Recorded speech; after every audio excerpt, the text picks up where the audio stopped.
Bhojpuri industry से कुछ कलाकार ऐसे गायब हो गए जैसे कुछ लोग उधार लेकर गायब हो जाते हैं। क्या बात कर रहे हैं? शुभा मिश्रा, पता नहीं ये कहाँ गायब हो गई। इसके बाद इनका कोई भी गाना इतना बड़ा हिट नहीं हुआ। अमरेंद्र अलवेला,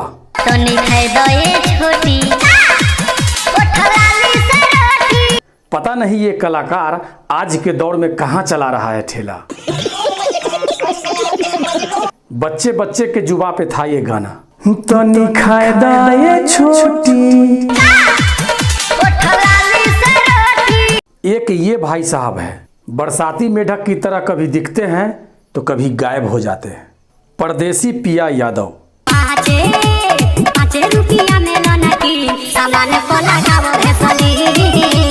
पता नहीं ये भाई साहब अब कौन सा क्रीम लगाने में व्यस्त हैं।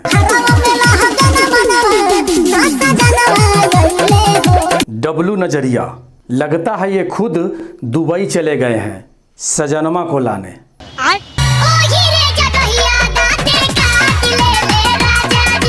सनी कुमार सनिया, पता नहीं ये भाई साहब अब कहाँ बेच रहे हैं धनिया।